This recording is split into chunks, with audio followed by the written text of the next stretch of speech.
అందరికీ నమస్కారం. నేను మీ లక్ష్మి. లక్ష్మి ట్రెడిషనల్ ఫుడ్కి స్వాగతం. ఈరోజు మనం పాతకాలం అమ్మమ్మ స్టైల్లో మినప సున్నుండలు చేసుకుందాం. చాలా స్టఫ్గా, చేతికి అంటకుండా, పొడి పొడిగా కాకుండా ఎలా చేయాలో అన్ని టిప్స్ చెప్తాను.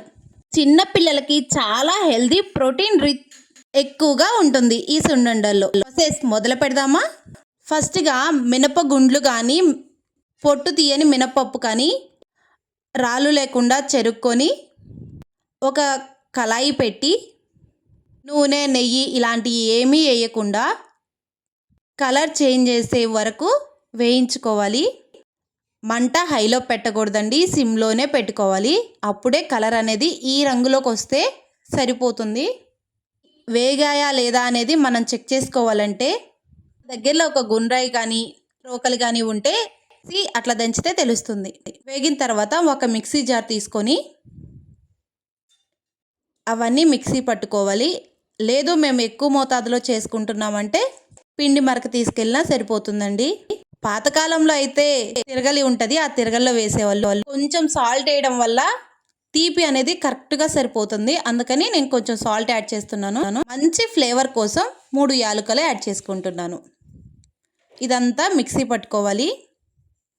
మెత్తగా పిండి అయ్యేంత వరకు పట్టుకున్న తర్వాత రోట్లో వేసుకుంటున్నాను. రోట్లో వేసి బెల్లం వేసి దంచితే ఆ టేస్ట్ చాలా అంటే చాలా బాగుంటుందండి. పాతకాలంలో గ్రామాలలో మినప సున్నుండలు ప్రత్యేకంగా పండగలకి, శ్రావణ మాసంలో చిన్న పిల్లలకి శక్తి కోసం చేసేవారు. ఈ మార్కెట్లో స్వీట్ కాదని మన ఇంట్లో చేసిన స్వచ్ఛమైన నెయ్యితో మంచి స్మెల్ వస్తుంటుంది. ఆ సున్నుండల వాసన చూస్తూనే కడుపు నిండిపోతుందండి, అంత బాగుంటాయి. ఒకటి గుర్తుంచుకోండి, మినపప్పు వేయించిన తర్వాత చల్లారనివ్వాలి, అప్పుడే మిక్సీ పట్టుకోవాలి.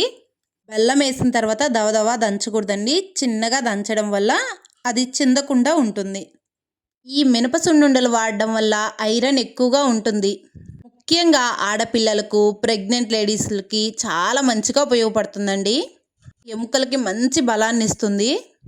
పాతకాలం నుండి కూడా ప్రెగ్నెంట్ లేడీస్కి ఖచ్చితంగా తినమని చెప్తారు. ఇవి తినడం వల్ల బేబీ హెల్తీగా ఉంటుంది. అన్న తర్వాత కూడా పెడతారండి, గట్టి బలం ఉంటుందని చెప్పేసి. హిమోగ్లోబిన్ తక్కువ ఉన్న వాళ్ళు ఇదైతే చక్కగా ప్రిపేర్ చేసుకోవచ్చండి, మంచిగా రక్తం పడుతుంది. ఇలా అంతా దంచుకున్న తర్వాత ఒక గిన్నెలోకి తీసుకుందాం. నెయ్యి అనేది ఒక్కసారి యాడ్ చేయకుండా కొంచెం కొంచెం నెయ్యి యాడ్ చేసుకోవాలి. ఇలా ఒక్కసారి వేయకుండా కొంచెం కొంచెం నెయ్యి వేసుకుంటే కలుపుకుంటూ ఉంటే బాగుంటుంది. నెయ్యి, బెల్లం ఉండడం వల్ల వెంటనే శక్తిని ఇస్తాయి. నేనైతే పిల్లలకి స్నాక్స్ కూడా స్కూల్కి ఇవే పంపిస్తానండి. మంచి రెసిపీ ఇదైతే. మినప సున్నుండల వల్ల బలం ఇస్తుందని పెద్దవాళ్ళు చెప్తూ ఉంటారు కదా, అది 100కు 100% కరెక్ట్ అండి. బరువు తక్కువగా ఉన్న వాళ్ళు కూడా ఇవి తింటే బరువు త్వరగా పెరుగుతారు. రోజుకు 1-2 సరిపోతాయి, మరీ ఎక్కువ మోతాదులో తినాల్సిన పని లేదు.